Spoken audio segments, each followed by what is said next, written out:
Bienvenue dans cette nouvelle vidéo. Aujourd'hui, on va parler de mes dernières acquisitions livresques. Comme je vous ai dit dans la première vidéo, j'achète pas mal de livres sur Vinted d'occasion parce que en fait, je revends aussi mes livres et comme ça, en fait, ça me permet un peu de faire de la rotation dans ma bibliothèque parce que j'ai pas beaucoup, j'ai deux bibliothèques Billy. En fait, au début, je les avais partagées, un côté ukrainien, l'autre côté français. Maintenant, ça marche pas comme ça. En fait, j'ai des livres toujours partout. Et voilà, quand je fais la rotation comme ça sur Vinted, ça m'évite en fait de sortir ma carte bancaire parce qu'avec ce que j'ai dans mon porte-monnaie, je peux acheter d'autres livres. Et on pense aussi à la planète. Après, ça m'arrive, comme avant-hier, d'aller chez Cultura ou commander sur Amazon. Sur Amazon, j'essaie quand même de faire vraiment des grosses commandes de livres quand il y en a. Vous savez, il y a des périodes quand tu peux pas t'empêcher d'acheter des livres et il te, tu sais que tu vas pas lire en fait 10 livres en même temps. Mais en fait, tu as vraiment un envie dévorant d'acheter. Et, euh, et voilà. Et du coup, en fait, des fois, tu achètes comme ça 5 10 livres en même temps. Et sur Amazon, en fait, quand je passe les commandes, j'essaye voilà, de commander plusieurs livres pour ne pas faire la livraison, vous savez, pour un seul, pour deux livres, quoi. Ici, il y a du tout. Il y a même aussi des livres d'occasion que j'avais achetés aussi chez Cultura parce que nous, la Cultura, en fait, j'habite en Gironde et la Cultura qui est à Bègle, au centre commercial Rive d'Arsin, ceux qui connaissent. Maintenant, ils ont le rayon, vous savez, le livre d'occasion, qui est vraiment pas mal. Au début, il y avait pas beaucoup de choix, mais là, en ce moment, je trouve que il y en a des livres qui sont vraiment intéressants. Je vais vous montrer tout comme ça me vient et je vais vous dire justement d'où il vient les livres. Et tout d'abord, je vais vous montrer, je vous ai dit que j'aime pas beaucoup les thrillers très gore, très cruels, etc. Mais apparemment, j'ai entendu dire enfin, j'ai vu des bons retours sur Camilla Greb, L'énigme de la Stuga.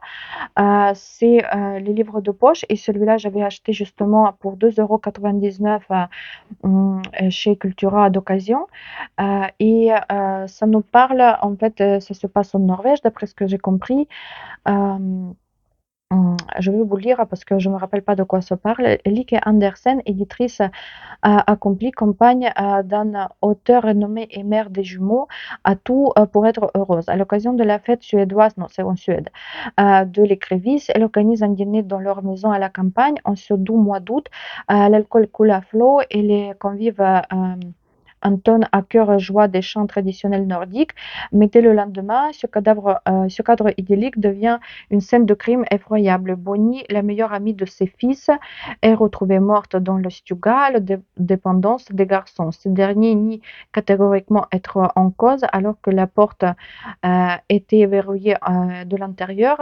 8 ans plus tard, Ali, qui est mise en examen, va devoir se replonger dans le passé. Euh, En fait, quand je lis les thrillers ou les polars comme ça, j'aime bien justement quand c'est les polars nordiques. J'ai attendu, enfin, c'est pas le livre de ouf parce que même sur Goodreads, j'ai vu que elle dépasse même pas 4 étoiles, oui. Mais je sais pas pourquoi, mais ça me tentait beaucoup. Elle est sur Nextory, je crois même en livre audio, mais j'ai un peu la peine, comment dire, je ne vais pas en fait gaspiller mes heures d'écoute pour le petit livre comme ça, surtout que je peux le lire. Je l'ai trouvé à 3 €, même pas 3 € d'occasion, et voilà. Le deuxième livre, pareil, qui vient de chez Cultura d'occasion, au même prix, c'est Heather Marshall, le réseau Jane aux éditions Pocket. Je crois que ce livre, il était sorti en format broché il y a 2 ans et on a entendu parler pas mal sur Booktube. Il y avait des bons retours. En fait, ça, c'est l'histoire des femmes qui veulent avorter, mais dans les années 60 aux États-Unis, bien sûr, c'était encore interdit. Et il y avait sur un réseau Jane, parce qu'en fait, on appelait, on donnait le numéro de téléphone et on appelait, et si l'on disait qu'on est de la part de Jane ou qu'on veut parler Jane, quelque chose comme ça, et c'est justement en fait cette histoire des femmes qui, voilà, tout tourne autour de l'avortement, de ce choix. Après, j'avais acheté aussi celui-là. là d'occasion, pareil au même prix, 2,99 €. Joanna Quinn, la famille Seagrave. D'après ce que j'ai compris, c'est une saga familiale qui se passe en Angleterre. Euh, je sais pas, j'ai pas trop lu le résumé et je vais pas vous le lire non plus parce que pour moi, quand je regarde la couverture, ça doit être style, voilà, cette saga comme comment ça s'appelle, les Casalets de, je me rappelle pas l'autrice, mais enfin, vous avez compris. C'est les histoires, si vous avez lu les Casalets, c'est vraiment, en fait, ça parle de rien et de tout. C'est l'histoire d'une famille en Angleterre, juste ça commence juste un peu avant la Seconde Guerre mondiale. Après, on les suit pendant les années de guerre et après la guerre. Et franchement, en fait, vous lisez, il n'y a pas de choses, pas grand-chose qui se passe. Et moi, en fait, ce livre, je pensais que voilà, que ça va ressembler à peu près à ça, et c'est pour ça que je l'avais acheté. Il n'y a pas longtemps, j'étais à Langon d'ailleurs, j'ai même le truc loto, j'ai même pas regardé si j'avais gagné ou pas. À Langon, à Leclerc, dans l'espace culturel, et j'ai vu ce livre Victoria Hislop, La statuette, aux éditions Livre de poche. Ça parle, vous savez, et Victoria Hislop, c'est à peu près comme Lucinda Riley, comme Kate Morton. C'est aussi, c'est un peu les histoires de famille, les squelettes dans les armoires, voilà, les mystères. Et elle, vu qu'en fait, elle n'est pas d'origine grecque, mais elle avait, je suppose que ses grands-parents, quelque chose qui était grec, et tous ces livres, en fait, ils tournent autour de la Grèce, la mythologie. Moi, j'ai lu il y a très très longtemps, je crois qu'en français, ça s'appelle L'île des oubliés. Quand on a envoyé, vous savez, sur une île dans la mer, je crois, je sais pas si c'est Méditerranée ou Égée, de quel côté c'était. En fait, les gens qui avaient de lèpre. Et en fait, je me rappelle que ce livre, il m'avait plu. Et là, celui-là, il va parler d'une statuette. Et pareil, c'est double contemporalité. C'est un peu comme qui va parler de l'art, ce livre, et en fait des mystères familiales. Et ça me tentait beaucoup. Pourtant, j'ai vu quelques avis un peu négatifs sur Goodreads, mais quand même, ça me tente beaucoup. Là, avant-hier, j'ai trouvé un livre d'occasion chez Cultura, Meg O'Farrell, Assez de bleu dans le ciel, aux éditions 10-18. Meg O'Farrell sur Booktube ukrainien, j'attends beaucoup de bons retours. Sur Booktube français, j'attends pas grand-chose. Je pense que c'est pas le livre le meilleur livre de l'autrice, mais je voulais tenter parce qu'en fait, voilà, c'était livre d'occasion à 2,90 €. Ici, il nous parle d'un. Non, je vais vous lire parce que je me rappelle plus. Une maison à des kilomètres du tout, autour, rien que l'herbe verte, les trembles aux feuilles chargées de pluie et le ciel changeant de don égal. Ce refuge, Daniel Sullivan va le quitter le temps d'une semaine pour se rendre aux États-Unis, son pays d'origine.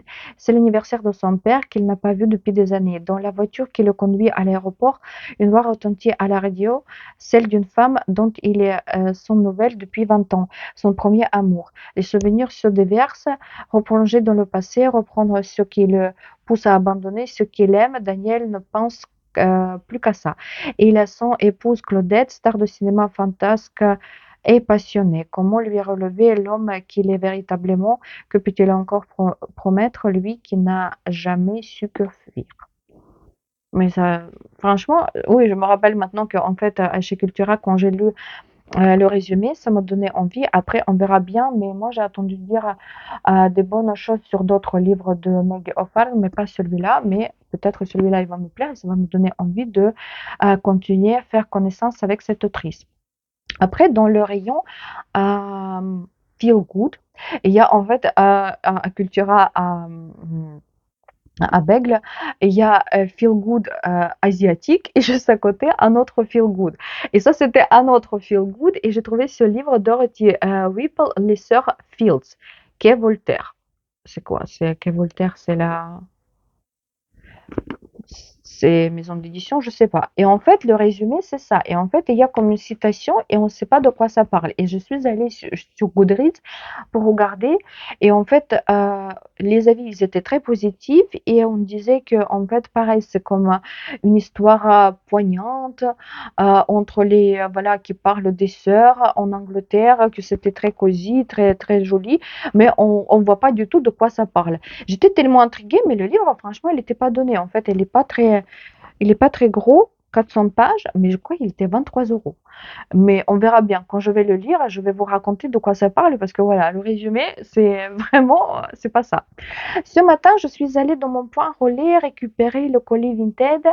Je l'ai commandé la semaine dernière. C'est Lisa Si, Le Cercle de Lady Tan aux éditions Albin Michel. J'ai attendu que des avis positifs sur ce livre.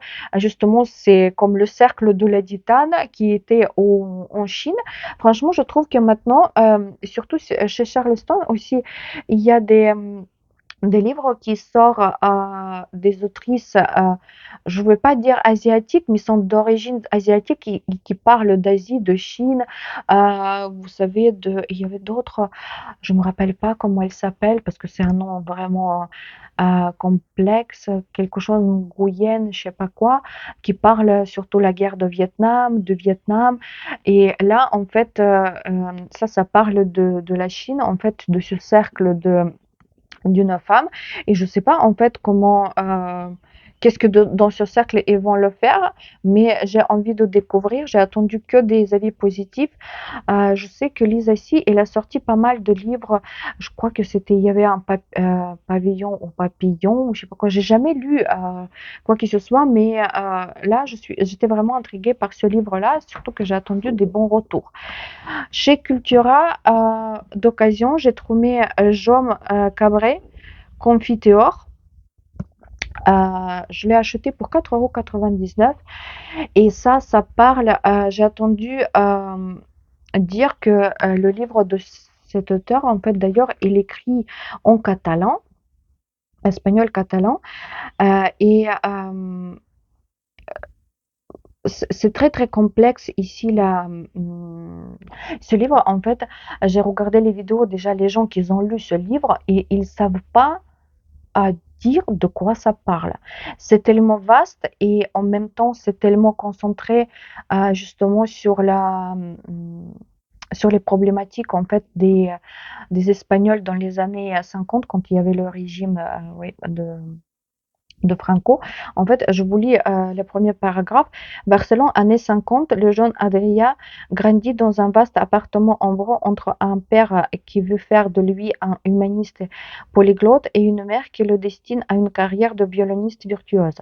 Brillant, solitaire et docile, le garçon essaie de satisfaire au mieux les ambitions démesurées dont il est dépositaire, jusqu'au jour où il entrevoit la provenance douteuse de la fortune familiale issu d'un magasin d'antiquités extorqué sans vergogne.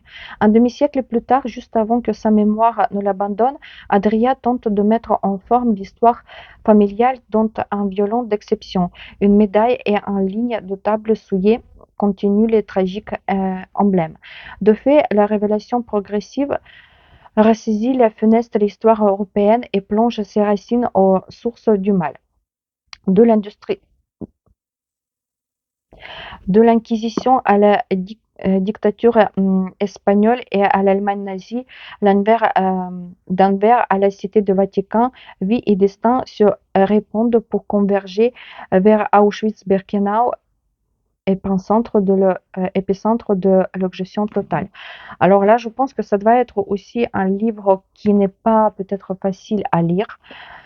Je verrai bien, mais j'ai attendu que des bons retours, et ça me tente beaucoup et en fait, j'étais très contente de la trouver parce que, heu, comme ça, vous savez, je l'ai jamais cherché exprès pour acheter et là, je l'ai vu par hasard et j'ai dit: «Té, ça fait longtemps que j'entends parler, ça fait longtemps qu'en fait, que je voulais le lire. Là, c'est l'occasion de l'acheter pour 5 €». L'autre livre que pareil, j'ai attendu beaucoup, beaucoup du bien, c'est Claire Combardo, Tout le bonheur du monde. J'ai entendu dire comme quoi c'est pareil comme une saga familiale, mais un tout petit peu atypique. En fait, c'est une grande famille où les enfants, ils voient leurs parents qui s'entraînent beaucoup. Ils sont, après toutes ces années de mariage, ils sont très heureux ensemble. Et après un petit événement familial, ils commencent à sortir les squelettes de l'armoire et les enfants, ils voient qu'en fait, tout n'est pas si beau comme ils pensaient.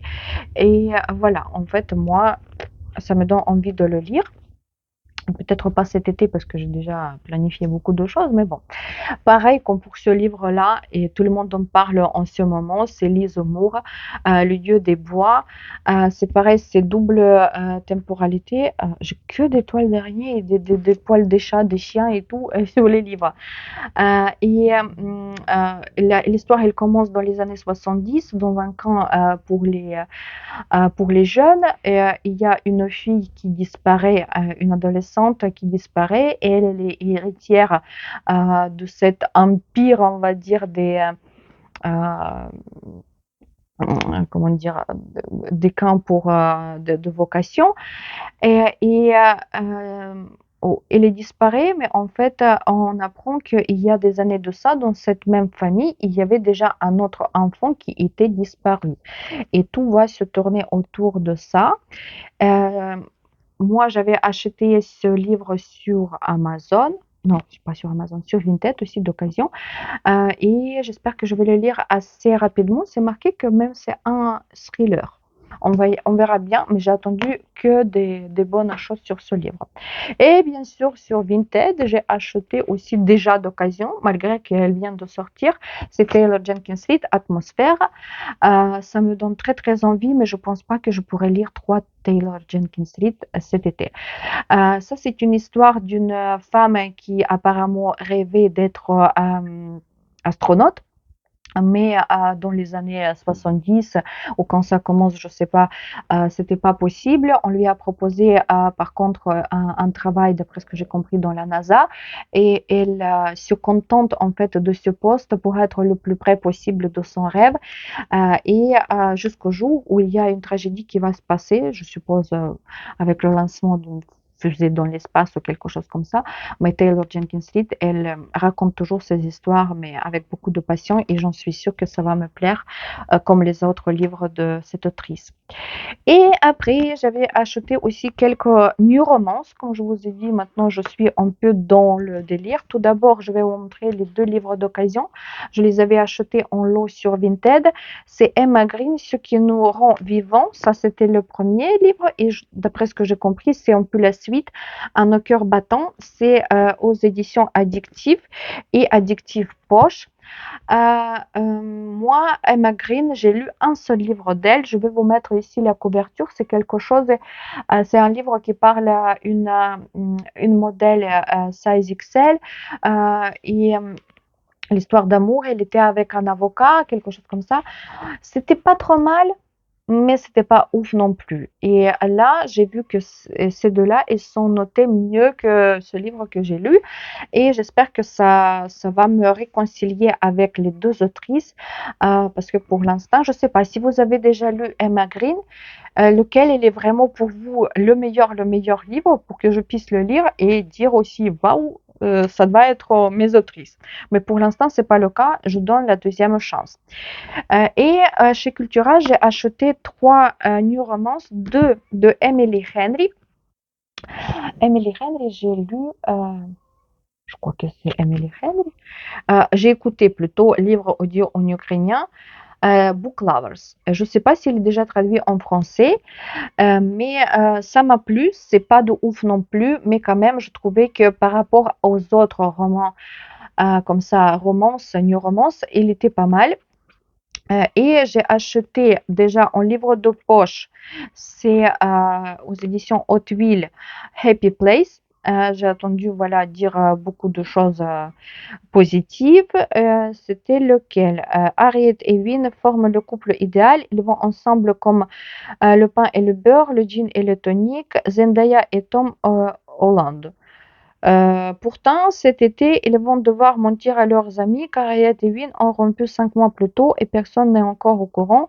Ce sont leurs dernières vacances dans le cottage euh, où ils retrouvent la même bande de copains depuis 10 ans et ils ne veulent pas gâcher ce moment précieux. Voilà, on va voir. Et l'autre, c'est celui qui est sorti cette année-là. Il est encore en format broché aux éditions pareil Hauteville et c'est Funny Story. Et je crois que c'est celui-là où style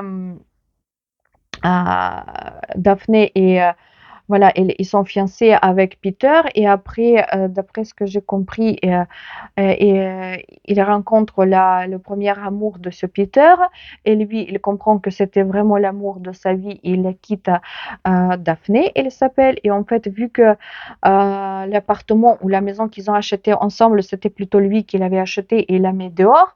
Et en fait, il se retrouve en colocation avec justement l'ex-petit copain de cet amour de son ex-copain. Enfin bref, c'est un peu compliqué. Mais pareil, j'ai attendu beaucoup de choses positives sur ce livre. Vous voyez, j'en ai acheté deux Emily Henry en même temps. Et bien sûr, j'avais acheté Abby Jiménez le temps d'un été. L'année dernière, tout le monde en parlait parce que c'était sorti en anglais, je crois, Just for the Summer.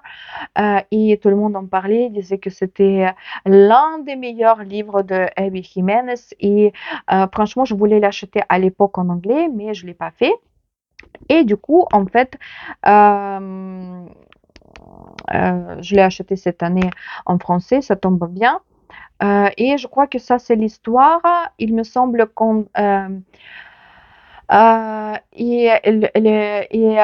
protagoniste et la protagoniste, que en fait, ils sont toujours, quand ils sont en couple avec quelqu'un d'autre, c'est jamais la bonne personne pour eux, mais quand ils rompent avec cette personne, après, ils trouvent vraiment l'amour de leur vie. Et en fait, ils sont frustrés tous les deux, et là, ils se retrouvent et ils pensent que, en fait, s'ils vont se mettre ensemble, comme ça va marcher dans leur sens aussi. Quand ils vont se séparer, ils vont enfin trouver l'amour de leur vie. Et je pense que ça, c'est vraiment un, enfin, un trope dans les new romances qu'on voit pas beaucoup. Et je pense que voilà, que ça peut être un peu original. Je trouve que franchement, ça, c'est l'édition Rancière. Je sais pas de quelle maison d'édition c'est le dérivé, mais je trouve que franchement, le livre, il est très joli pour un brochet à 19,90 €. Certes, le papier, il n'est pas de meilleure qualité, mais je trouve que voilà, j'aime bien quand les pages ne sont pas super blanches. La police, elle est quand même assez confortable pour lire et j'espère que je vais lire quand même un de ces livres que j'avais acheté déjà ce dernier temps, même cet été. Je vous ai montré ma pile à lire d'été, mais je sais pas. Et je vous avais dit que c'était pas définitif. On verra ce que je vais réussir à lire. De toute façon, peut-être la prochaine vidéo, je vais vous filmer un peu une vidéo pour vous parler de moi comme lectrice, combien de livres je lis, qu'est-ce que j'aime bien lire, voilà mes petites habitudes de lecture et peut-être ça va vous être intéressant parce que là je vous ai fait la vidéo pour ma pile à lire d'été et pour mes book hauls. Vous voyez déjà à peu près ce que j'aime bien lire. Bien sûr, dans mes vidéos, je ne vais pas vous montrer mes livres, ce que je lis en ukrainien. Je vais vous montrer peut-être seulement les livres qui sont traduits en français parce que sinon ça serait pas intéressant. Mais voilà, je vais vous filmer peut-être une petite vidéo prochainement pour vous parler un peu de moi. J'espère que ça va vous intéresser. Voilà, ça va être tout pour aujourd'hui. J'espère que ces livres ils vous ont plu. Est-ce que vous avez peut-être déjà quelque chose dans votre bibliothèque? Peut-être vous avez déjà même lu quelque chose. Dites-moi dans les commentaires. Comme ça, je vais voir peut-être si vos avis sont positifs. Ça va vous donner encore plus envie de commencer certains, voilà, ce livre précis. Voilà, je vous retrouve dans les commentaires. Abonnez-vous à ma chaîne, donnez des likes à cette vidéo, ça va m'aider quand même de progresser sur YouTube et je vous dis à très bientôt.